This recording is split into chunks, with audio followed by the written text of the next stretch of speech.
podcasts. The Profile.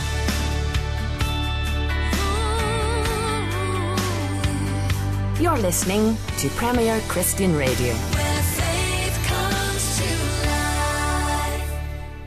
Today's edition of The Profile was first broadcast in April 2016. It features our interview with Nabeel Qureshi, the Christian apologist who converted from Islam. In the summer of 2016, Nabeel was diagnosed with advanced stomach cancer. Many people around the world prayed for him and followed his journey via his video updates across the following year. Sadly, Nabeel lost his battle with cancer, passing away last Saturday, the 16th of September. He leaves behind his wife Michelle and young daughter Aya. We're broadcasting today's show again as a tribute to Nabeel and his amazing story, which has touched so many people and continues to do so through his books, videos and online debates.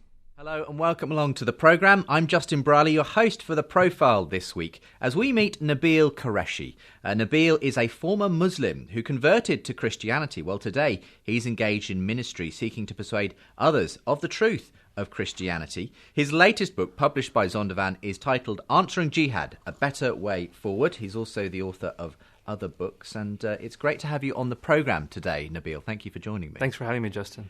We're going to go back to the beginning, Nabeel, because as I mentioned, you grew up in a Muslim family, grew up in the States, I believe, as well. So do you just want to tell us about that, what life was like as a young Muslim kid in the States? Well, I did do a brief stint in the UK as well. My father really? was stationed with the US Navy in Scotland, just west of Glasgow, so I did learn to speak English in the UK. You lost it all after that, I did did, yeah. It was kind of difficult in school. I got beat up for being a Pakistani Muslim kid with the Scottish accent. It was not normal for people. That's a pretty unusual combination, to be fair. Yeah. But it was fun. I loved my childhood. I was raised Muslim. My parents had taught me to love Islam. What that meant was praying 5 times a day, reciting the Quran regularly, embracing an Islamic identity. My parents had told me that I was an ambassador for Islam because when people see my face, they're going to think there's a Muslim. Right. It doesn't matter what I'm like. People will see me and associate me with Islam. So they told me to love my Islamic identity. And my childhood was a blissful one. My parents loved me. They took care of me. I had a sister. We had toys. We had a good life. So for me, my childhood, and I understand it through the lens of Islam, was peaceful, was joyful, was patriotic. And as far as your faith was concerned, did you feel like you knew God as a Muslim? That's not terminology that I would have used. I would have said that I followed God and that God blessed us and that we obeyed him. Knowing God is more Christian terminology. Okay. That sort of language of relationship, at least in my experience and the experience of the Muslims around me. I'm sure there are Muslims, such as Sufi Muslims, who would say otherwise. But generally speaking, it was more obeying God and worshiping him through living life as a good Muslim.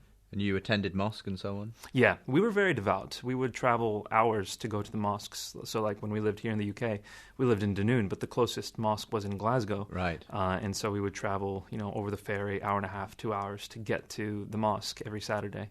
And then back in the U.S., when there wasn't a mosque nearby, we were there in the 80s and 90s when there weren't that many Muslims in the U.S., our house would double as the local mosque, and people would come to our house, and my dad would lead them in prayer.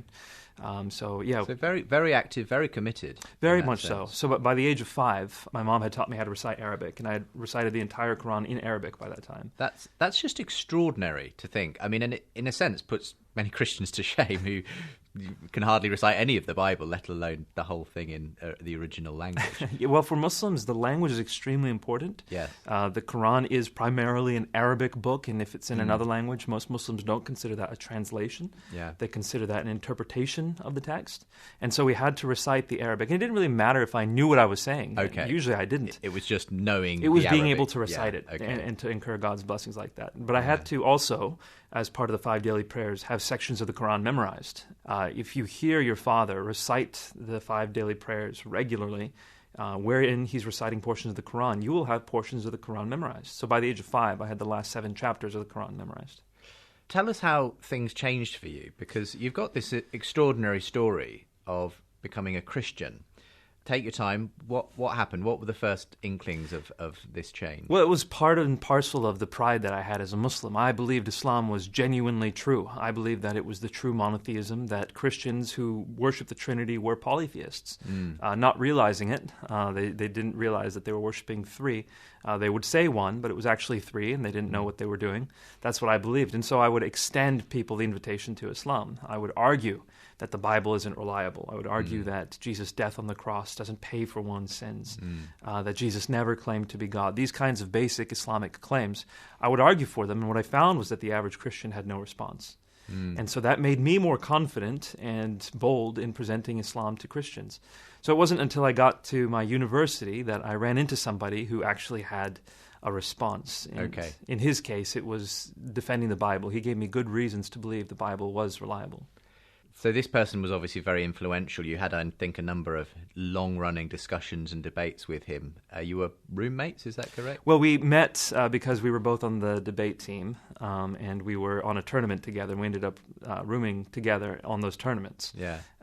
But after that, I found out he was studying biology. I was doing pre-med, and so we would sign up for classes together. We would study together, and in our free time, we would just argue about the Quran and about the Bible, and we really did have great long discussions, which lasted over the course of years. I mean, he didn't convince me of anything overnight. It was the fact that we had this long-running discussion where we could revisit things that we had discussed before. What would you say was the turning point for you then? The turning point, I would say, was, first, we didn't talk about Islam critically right away. We talked critically about Christianity, and I was quite convinced that the Bible had been altered over time, that Jesus never claimed to be God, that the Trinity was unreliable in terms of unviable as a concept even.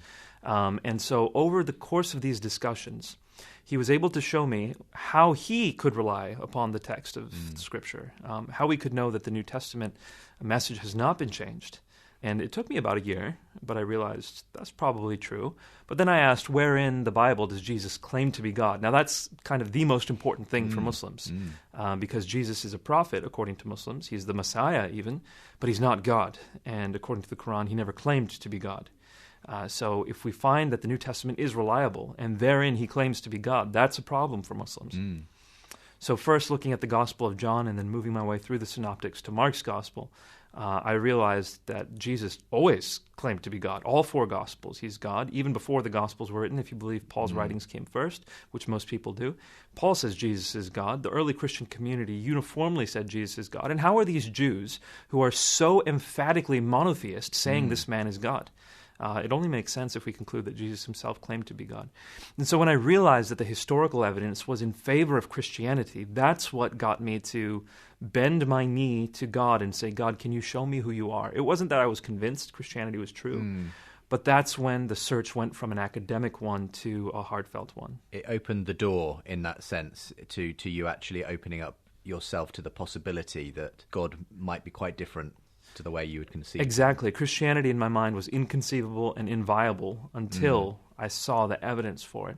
And then my friend David helped me juxtapose the evidence for Christianity with the evidence for Islam, because now he had spent years critically investigating the Bible with me. He knew what my standards were when I was criticizing the Bible, and he said, okay, Nabeel, apply the same standards to Islam. Yeah. If you don't believe the Gospel of John because it comes 65 years after Jesus' death, how much more can you have to criticize the Islamic records, because the first biography of Muhammad comes 140 years after his death? And when you actually take the same standards and apply them to both, that's when you start realizing that the case for Christianity is quite strong. So you've had this intellectual search going on. What happened when you, as you say, opened your heart and said, God, I need to know whether you are who the Bible says you are? Well, as a Muslim, the way that I had been trained to ask God for guidance was through dreams. We had a special prayer we used to pray called Salat Istikhara, where we'd ask Allah to give us a dream to guide us. And so that's what I started doing. I started asking God to guide me and give me dreams. And through the course of a vision and 3 dreams, God led me to Scripture through the Bible. And it was in the pages of Scripture that I encountered God.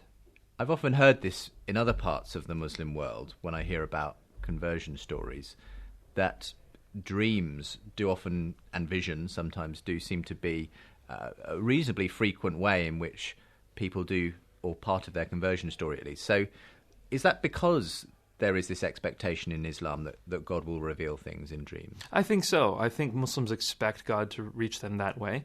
The veil has not been torn for Muslims. They don't believe that they commune with God, which is probably why they don't use language like knowing God. And so they can receive revelation only through dreams is what the hadith say. Right. And so that's what we expected. That's how my sister decided who to marry. That's how my father decided which jobs to take, was through dreams. And I think that's why. And anecdotally, I agree with you. The majority of former Muslims that I have met, and I've met hundreds, will tell me that it's through dreams that ultimately they were convinced of the truth of Christianity.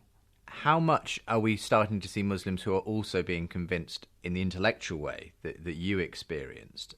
We have obviously the rise of the internet. These days it's easier than ever to avail yourself of academic stuff, apologetics in one direction or the other. So Muslims and Christians are putting a lot of material out there, if you like. Is that kind of having an impact in terms of challenging Muslims to reconsider their faith? Absolutely, especially in India, in the Indian subcontinent. Many Muslims have had a stronghold on apologetics for the past century even. And now that the information is filtering eastward, I've received reports of 10,000, 5,000 in two separate locations, Muslims becoming Christians through the apologetics works that I've been blessed to be a part of. Wow. So it's happening, and it's happening quite a bit.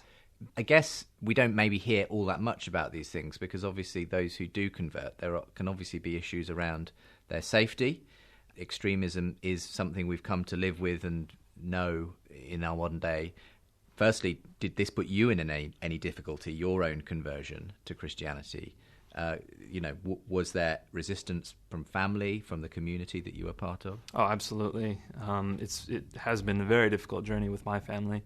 Our family was rent the moment I became a Christian, and we've been repairing slowly in the past couple of years, but for the 7 to 8 intervening years, it's been quite difficult. They didn't come to our wedding. They didn't bless any of my decisions in life after becoming a Christian. So that must be very difficult for you at a personal level. It is, because they're accusing me of trying to be rebellious and break the family apart and this and that, and I'm just trying to follow God. So it is quite heart-wrenching. And then at the same time, my family, their reputation has suffered tremendously because their one son became a Christian. And so for them, in their social circles, it's been very difficult as well. And you kind of have to live with that. And this is kind of a best-case scenario. Right. Other Muslims around the world who become Christian, it's far worse. It can be far worse. I was going to say, in that sense, for the average Muslim to become a Christian, it's a lot different to maybe a secular person here in the West sort of deciding to start attending church. There's a genuine cost most of the time. Family cost, community cost. But it doesn't seem to necessarily be stopping Muslims coming to faith. What's your view on that? Is it stopping, or is it in some ways part of the whole process? I really do think it's part of the process. If you read Matthew chapter 10, it seems to be assumed that when you become a Christian, you'll end up losing family, you'll end up losing friends, you'll end up losing livelihood, and you'll be persecuted. Matthew 10 says that. Mark 10 says the same thing. And so I think it's built into the Christian faith, suffering. And I think that's why the fact that we have a suffering God who bears our burden for us is so critical. I think he's a God who speaks to this world and to his followers, which is why I think when it comes to Western civilization, which has been quite comfortable for the past few hundred years, we end up getting soft Christianity, whereas bombs going off in Lahore and Christians being beheaded on the beaches of Libya, there the Christian communities are quite robust, quite strong, because the Christian faith has been meant to survive persecution. Yeah, it is humbling in many ways, given the things we sometimes complain about. It's really nothing compared to what many Christians are going through. So tell me what happened next in your journey. I mean, at what point were you able to say, I'm a Christian? I mean, was there a kind of a genuine sort of decision moment that you decided, no, God really has revealed to me now that Jesus is his son? It's actually exactly what we were just talking about. When I read Matthew chapter 10, I found that it answered all my questions about what I would have to give up to follow Christ. And he says, he who loses his life for my sake will find it. And it was when encountering that scripture that I said, I don't have any excuses left. And that's when I bent the knee and confessed that Jesus is Lord. What happened after that? Obviously, you've already explained that it's meant a number of difficult years with your family. Did you immediately sort of start to engage yourself in ministry to others, to other Muslims and that kind of thing? I think in Psalms it says, he who loves the Lord will give him the desires of his heart. I think that text means that if you start pursuing God, God will reshape you, recraft you in your passions. And whereas I was in medical school and I really enjoyed medicine, my passions started changing, and I much preferred sharing with people the hope that comes in knowing Christ. And so over the next few years, as I finished medical school, I became more and more convinced that I wanted to go into ministry full-time. And upon graduating, I became a doctor and immediately went into ministry. So youth ministry for a year, and then I continued studying. I went to Duke University and studied the Gospels and the Quran. And then went to Rice University, studied Sufi and Shia Islam for a bit, as well as Arabic and Greek and Hebrew. And now I'm at Oxford University studying Judaism and Christianity, working towards my doctorate. And my goal is to, especially in this current climate, to be able to answer people's questions about Islam. People are very concerned about jihad and what is going on in the world. And my hope is as people find the answers, they will not also start distrusting Muslims or hating Muslims. I think Islam is inherently the cause for a lot of the jihad that we see. But I don't think we should have innocent Muslims bear the brunt of that burden. And so that's what I'm hoping to do now, is illuminate those matters as well as share the gospel with people. How are you viewed by the Muslim community? I mean, I think, firstly, there's one issue that needs to be acknowledged, which is that the branch of Islam you came from is very often seen as unorthodox by many other Muslims, isn't it? Forgive me if I mispronounce it, Ahmadiyya Muslim by background? Yeah. Our sect of Islam was considered unorthodox by most Muslims. And the reality is a lot of Muslims point the finger at other Muslims and say, you're not really Muslim. Shia, Sunni, and so on. Exactly. Yeah. So throughout the Muslim world, there was a lot of finger pointing, and really it turns out to have to do with demographics. The more widespread and well-known a sect is, the more likely they are to be considered orthodox. Right. And so this is a smaller sect, and people point the finger, but in reality they're just as Muslim as everyone else. As you say, a lot of the violence that is perpetrated is one Muslim against another, perhaps of another type of Muslim. We had recently over Easter the story of the shopkeeper in Glasgow who was killed, who I believe was also an Ahmadiyya Muslim. Yeah, we went to that mosque that he's a part of when we lived in Dunoon. Yeah, so we knew his family. From what we can tell from the news reports, he had sort of sent Easter greetings and was saying he was pleased to be part of what he called a Christian nation, and someone travelled in order to kill that man. Do you see that this is, I don't know, how normative is this? Is this extreme examples, or what's causing one Muslim to go and kill a Muslim of another sect in the UK, travel miles to do it? I'm still hoping to see the investigation results on the causality. I wonder if the tweet had anything to do with it. Okay. But regardless, Ahmadi Muslims are persecuted by other Muslims worldwide. We've seen their mosques bombed in Lahore just a few years ago, although that's been forgotten by many. Their mosques were torn down in Indonesia. So Ahmadi Muslims are persecuted, but that is sort of the common Muslim experience around the world. Muslims are killing other Muslims. The question is why? I think this is part of the resurgence of an Islamic reformation. Muslims are saying we need to follow Allah. The reason why Allah has not blessed the Muslim ummah, the Muslim people, in the past 100 years, since the fall of the Ottoman Empire, is because Muslims are not practicing Sharia properly. This is the rhetoric that's being used by many of the mujahideen. We need to follow Allah more carefully. We need to follow Sharia carefully. Only when we do so will He bless us. And so there's sort of a witch hunt amongst Muslim movements where less orthodox forms of Islam are being persecuted. It all comes back to the traditional teachings and history of Islam. Obviously, you cover this in the book, and we'll talk about that as well in the second part of today's programme, Answering Jihad. Have you found yourself at the end of things like death threats, because you are a public person and you do public debates, You challenge Islam on a public stage. And quite apart from the fact that you're a convert from Islam to Christianity, does that ever give you any worries, let's say, in terms of having that kind of a role? My first death threat came within 2 months of becoming a Christian. Wow.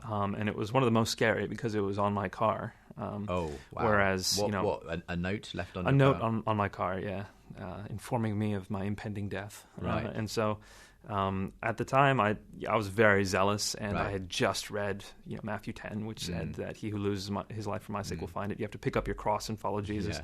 So I was like, bring it on. I don't care. Since then, I've gotten married and I have a daughter, and that changes things a bit. All the same, though, I think the message has always been the same: that you can be killed if you're following Jesus, because guess what? Jesus was killed, and you're following him. So it could very well happen, and you have to be ready for that. But that said, I have noticed that most of the death threats that come are people just trying to blow off some steam, and they're not really serious. Of course, it would be a good idea to take them more seriously, but yeah, I guess in some ways it sounds like you always become used to it. It's not something most people have to endure or face. So, like for example, last April, I was going to go to Detroit, and people said, "If you come here, we will kill you." And so I had a friend who was a security person look into it. Something like that. But generally speaking, the average death threat is I don't think a credible concern. Right. What causes such hostile reactions? And I don't want to sort of I'm assuming that's not the way all Muslims would react, obviously, but some do. What's behind that? Why a kind of such a visceral sort of reaction to you and to someone who's converted? I think it's a variety of phenomena mixing together. I don't think we can tease it out and blame one component. So if I were to say, for example, which is true, that in Muhammad's life, he himself, anytime he was criticized, for example, by Asma bint Marwan, a breastfeeding mother of 5, or Abu Afaq, I believe, they were both people who had criticized Muhammad. Muhammad ordered them to be assassinated, and they were assassinated. Right. I could point to that, but I don't want people to say, these people are just following the hadith, that's why, or they're just following. There's more to it. There is this cultural, visceral response of self-protection when it comes to people who say things about Islam. Throughout the Muslim world, people are very zealous for their faith. And all of that, the culture, the history, the religion, all ties in together to produce this kind of response. I mean, I've heard of people who have converted in which, I know it's not the case in yours, but where their family members themselves have taken it upon themselves to threaten them with death and so on. Often these, where it does result in a killing, it's called an honor killing. I mean, is the concept of honor in that sense tied up with retaining your Muslim faith and that kind of thing? Yeah. So, for example, my family, when I became Christian, their reputation was sullied tremendously, and they had always worked hard in the mosque to maintain the utmost reputation. And so, let's say my parents were of this more, I would say, uneducated, uncultured type. Where their reaction was, we need to regain our honor no matter the cost. They would do that by killing their child. Now, in my case, again, my parents were educated. They were pacifists, as pacifist as Muslims get anyway. So they would never do that. But in other places in the world, certainly that's what people are trying to do, to regain their family's honor by disavowing those who've damaged their reputation. Do you find that in any way, where there is extremism around the world, that there are some Muslims who are actually turning away from that, and because of it towards Christianity even? So this is one of the theses of my book, Answering Jihad. I say that Muslims are today encountering the violent reality of Islam, either through ISIS or through the texts of the Quran or the Hadith. They're seeing it. Played out. They're seeing it played out. Yeah, they're seeing it right before their eyes. And that leads them to one of 3 decisions. They come to a 3-pronged fork in the road. Either they will become apathetic. Either they will say, well, I don't want anything to do with this religion. I'll keep the name Muslim for my family's sake, but I don't want anything to do with this. Yeah. That's one path. Another path is to become apostates. They say, well, if this is what Islam teaches, I want no part of it, and they leave Islam. That's the path I chose. But path number 3 is saying, wow, is this what Islam really teaches? okay, then I will embrace it. And they're becoming radicalized. And so we're seeing all three of these contingencies grow. Nominal Muslims, apostates, and radical Muslims at a rate unprecedented, because I think they are being confronted with the violent reality of Islam. We're going to talk more about that in the next section of today's show. Thank you for being with me today on The Profile, Nabeel. Nabeel Qureshi is a former Muslim who converted to Christianity. He's been telling us about his story, his faith journey up till now, and we'll be continuing to hear from him, and about his latest book, published by Zondervan, titled Answering Jihad, A Better Way Forward. And join me again in a couple of minutes' time. It's 500 years since Martin Luther hammered home his message that kick-started the Protestant Revolution. In the October edition of Premier Christianity, we ask, what exactly did the Reformation do for us? Featuring leading voices on both sides of the debate, a dialogue between a Catholic and Protestant on trading places, and a look at the women who influenced the movement. Plus interviews with Christy Wimber on why she chose to close her thriving charismatic church, the family who have instituted tech-free Sundays, and stories of faith behind the bars of an immigration removal centre. Ask for your free sample copy at premierchristianity.com/free sample. The Profile.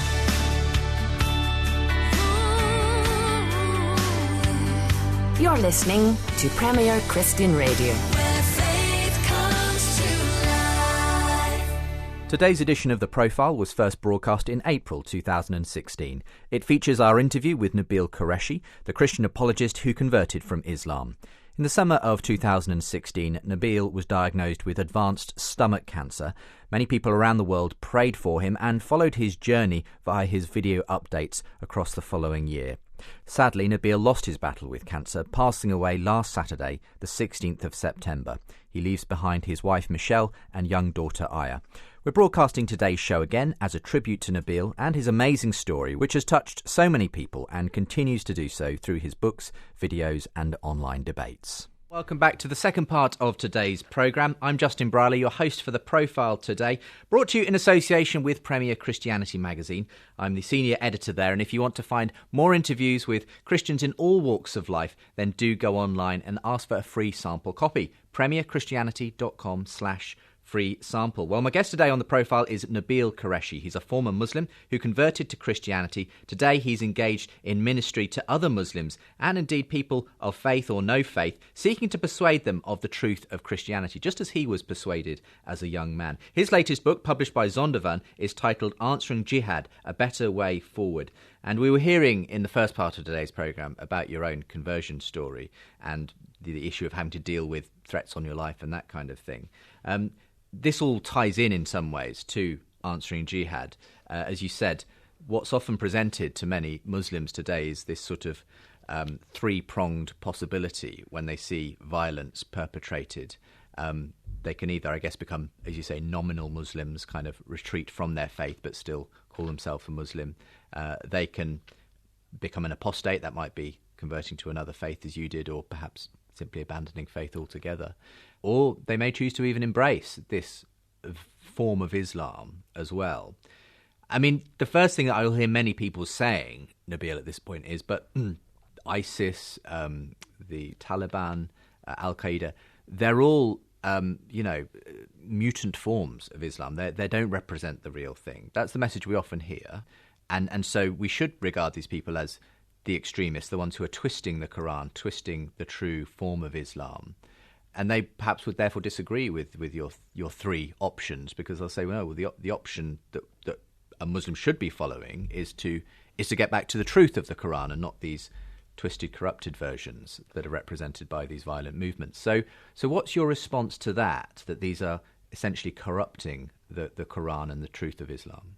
Right, so that's exactly what I used to say initially when I encountered the violence in Islam. I said, well, this can't be the true Islam.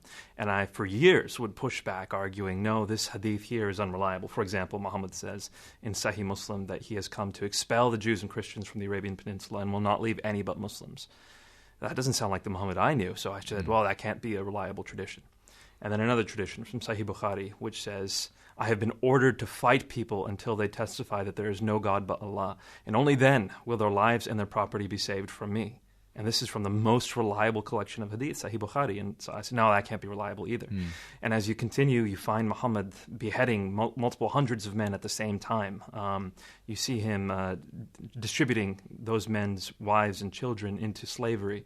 You see him torturing people for money. You see him all these atrocities within Muhammad's life, and not always in defensive battles by any means, offensively as well. And so after trying to dismiss many of these traditions, I said, well, let me piece together what's going on here, because if I dismiss all of these violent traditions, then I am basically dismissing the foundations of Islam. This is where I get my picture of Muhammad from. So looking just at the sources, what is the story? How do I reconstruct what Muhammad's life is like? And what you find when you do that, because there certainly are peaceful passages in the Quran. We can't ignore that. Like chapter 2, verse 256 of the Quran, which says there is no compulsion in religion. And those are often the ones that are quoted in response to people. Chapter 109, which says, those of you who disbelieve, believe whatever you want and let us believe what we want. Fairly peaceful. One of the ones that's I can't say this without laughing a bit, but so abused is chapter 5, verse 32 of the Quran, which says, if you kill one person, it says if you kill all of mankind. And if you save a life, it says if you save all of mankind. When you start understanding the context, though, you realize that this is not the ultimate message of Islam. For example, that one verse, chapter 5, verse 32 of the Quran, says the first part of that verse is, it was told to the Jews. If you kill one person, it's as if you kill all mankind. If you save a life, as if you save all mankind. And we do. We find that in Tractate Sanhedrin of the Babylonian Talmud. I see. It's not in the Quran. It's not a teaching for Muslims. The next verse is the teaching for Muslims, which says, if anyone creates mischief in the land or strives against Allah or His Messenger, crucify him or kill him. Right, a very different message. Exactly. Okay. So you start getting the context. And what you find is, in the first 13 years of Muhammad's prophetic career, he lives a peaceful life. He has about 100 followers by the end of that time, not that many. Certainly doesn't have a fighting force. Most of these people are of humble means. And he doesn't fight during that time. But then he's given rule over a city. An entire city gives him the right to be arbiter. From that moment until his death, approximately 9 to 10 years, he personally participates in or deputizes 86 battles. Right. So that's an average of 9+ battles a year. And they culminate in intensity until the moment he dies.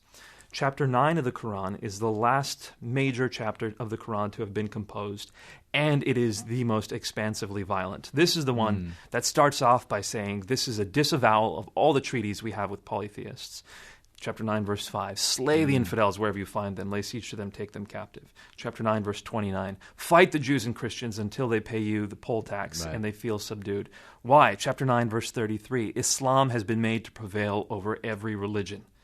So, I mean, chapter 9 is the most violent. It's the culmination of the Islamic message. It's the marching orders that Muhammad leaves Muslims with, which is why when he dies, Muslims conquer 1/3 of the known world within 150 years. Right. These were the by messages. the sword. Well, it's complex. Once again, they would tell places, if you do not convert, then you have the option to pay a tax, and if you don't pay that tax, then we will fight you. The jizya. Exactly. Yeah. So it was expanding into territory. The first option people were given was conversion. The second option was paying a tax, and if that didn't happen, then it was by the sword. And do you basically see this as effectively the modus operandi of groups like ISIS today? Well, this has been the classical understanding of Islam up until the fall of the Ottoman Empire. No Muslim really ever had qualms with it. It's what it was, and this is the means through which Allah had given Muslims dominance around the world. And it wasn't until Muslims had to as a culture, flip the script and start playing the defensive, the victim card, which they hadn't done before. So, for example, the Crusades. Many Muslims will point to the Crusades now and say, this is another example of Christian sort of superiority complex and trying to keep us down and oppressing us. The Crusades were never even discussed in Islamic literature. There was no Muslim or Arabic word for Crusades until Christians came up with one in the 19th century. Okay. It just wasn't a part of the Islamic mentality until the Ottoman Empire fell, the Islamic world started losing its power, and then these discussions started happening. And that's why you don't hear the phrase, Islam is a religion of peace, until the 20th century. That simply wasn't a phrase. It was never said. It was never thought. That wasn't the way Muslims had thought up until that time. There's a sense in which, then, for you, Islam has always been a territorial religion in that sense. It's about taking land, taking territory, having a sort of influence in that sense. I would say that that's secondary to the fact that Allah intends for Islam to be superior. Right. According to Islam, Muslims are the best of people. The Quran says that. Jews and Christians are the worst of creation. Right. The Quran says that. Islam was made to prevail, chapter 9, verse 33 of the Quran. So Allah wants to bless the Muslim people, make them superior, and because of that, these lands then become subsumed under Islamic territory.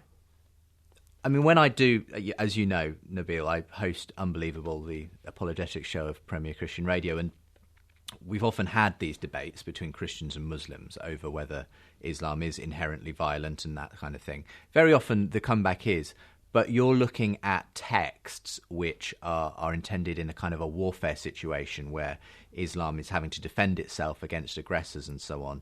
These are not texts which we should be importing into today's society, a Western democratic society. It would be absolutely wrong to sort of see these as valid for our situation. So how do you respond to that? So 2 things to say briefly to that. Firstly, that's why chapter 9 is so useful. This was not in a defensive context. Muslims had conquered the majority of Arabia. Mecca was under no threat. Polytheists were coming to Mecca under truce, a general truce and specific truces, and all of those got disavowed right at the beginning of chapter 9. The general truce, people were given 4 months before they would start being slaughtered to leave. People who had specific truces, the terms would come to conclusion on those specific terms, and then they would be slaughtered. But these weren't aggressors. There was no army marching towards Mecca. So at the end of Muhammad's lifetime, there was no defense. It was all offense. And same with the fight the Jews and Christians, chapter 9, verse 29. No Christians had attacked Muslims. There was no Christian army marching towards Muslims. Far from it. Muhammad had to take his army and move up towards the Romans and try to fight a battle of Tabuk. So it's problematic looking at the sources.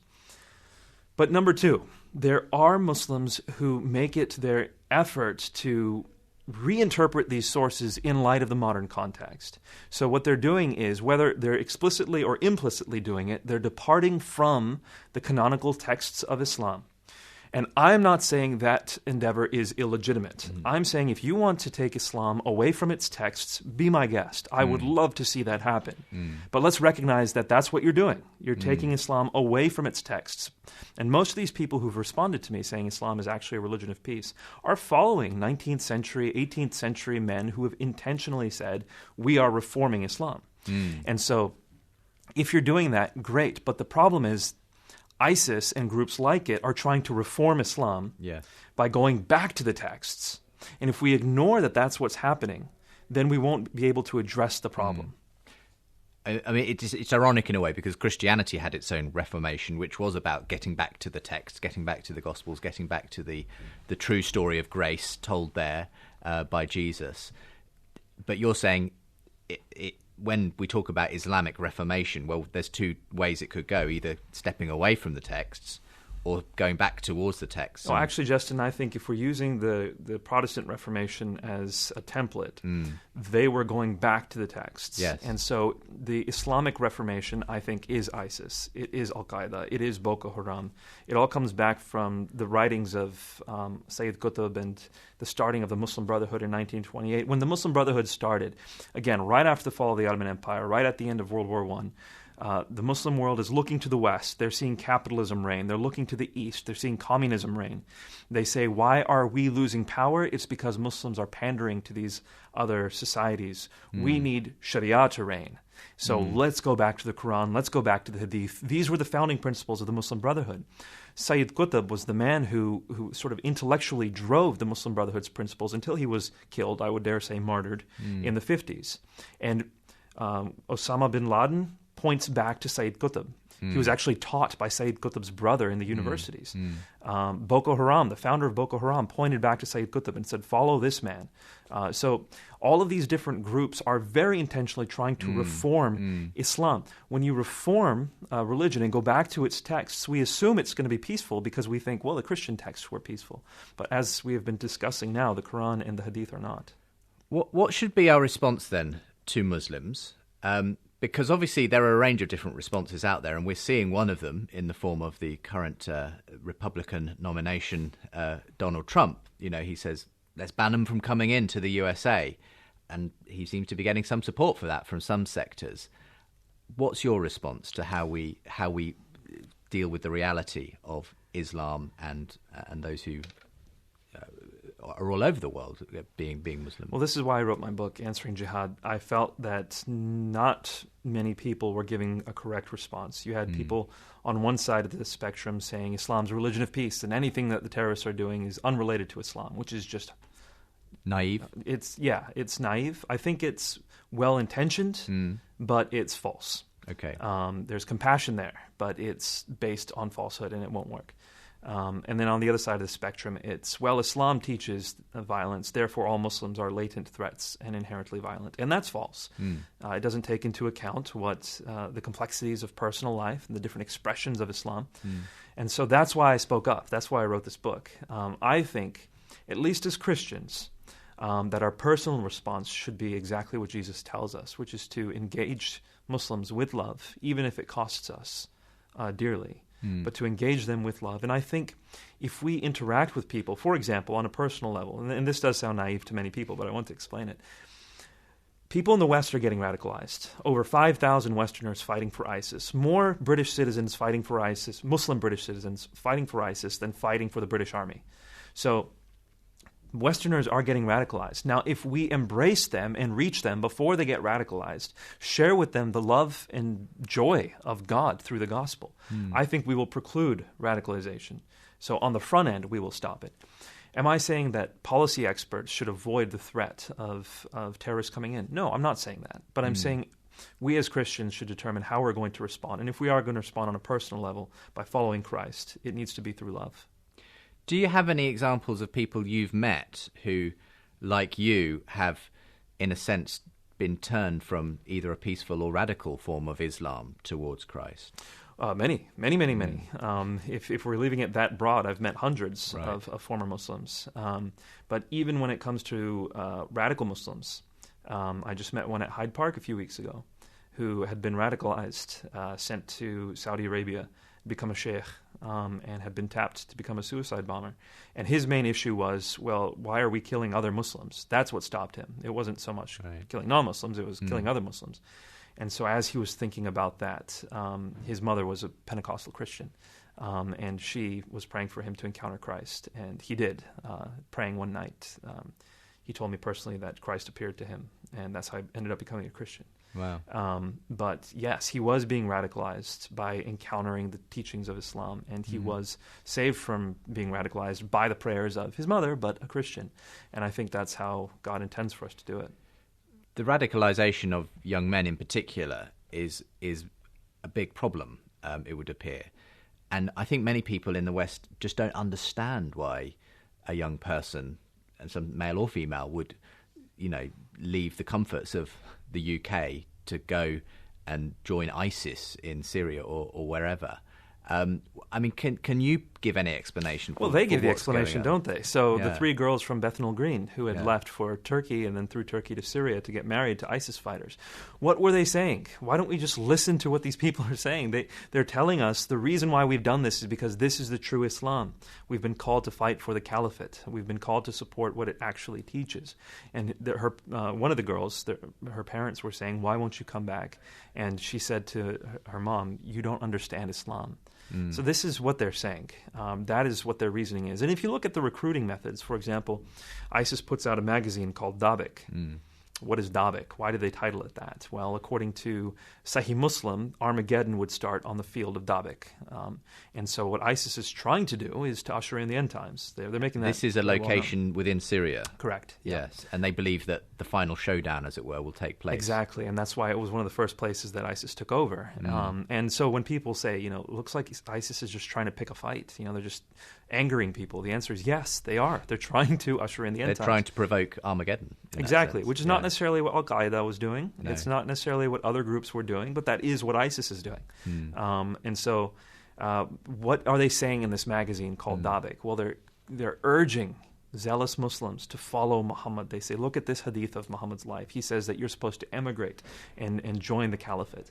Look at this hadith where Muhammad says you're supposed to leave your families. And by the way, the Quran says that. Chapter 9, same chapter we've been talking about, says that you're not supposed to value your brother or sister, or your brother or your father over Muslims. And so these are the exact verses that ISIS is using to radicalize these young Muslims. They're using their zealousness for their faith. How do you think this all fits into God's ultimate plans? Is there any sense in which we could expect this to have happened, that this form of Islam to arise in the 21st century, for it to be the dominant thing on our news screens week after week, Paris, Brussels, and so on, not to mention the myriad other places in the Middle East and elsewhere that don't get as many headlines but are equally appalling in terms of atrocities. What's going on for you, I guess, at a spiritual level in the way that this is all feeding into God's ultimate purposes? I just would be interested in your thoughts on that. I think you're asking me to theologize, and I prefer staying in the historical critical realm, but if you're affording me the opportunity to speculate, yes. I will speculate. Okay. I think God has created us in this world, giving us more than a modicum of free will. And he watches what we do, knowing full well what we are going to do. He saves us ahead of time by coming into this world and taking our sins upon us. But at the same time, he does give us that free will. He does give people the dignity of being free agents. And so people introduce evil into this world. Adam and Eve did it. The people around Noah did it. Sodom and Gomorrah did it. And each time God steps in and fixes. He just continues to step in and fix. But not totally. He lets us still continue to have our free will. And it's not until we introduce more and more evil until there's a point of no return. For example, if you read Genesis 15, God says to Abraham that your descendants, 400 years from now, will receive this land. And the reason why they're not getting it now is because the sin of the Amorites has not yet been fulfilled. In other words, I am waiting for them to get to a point of no return in their sin before I intervene. And I will intervene in that case through your offspring.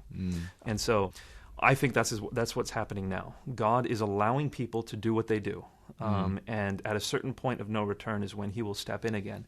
But I think this was foretold. If you read Mark 13, if you read Matthew 24, Jesus said that there will be wars, there will be plagues, there will be famines, there will be false messiahs who would mislead many, even the elect if they could. But to not be swayed, those who stand to the end will be saved.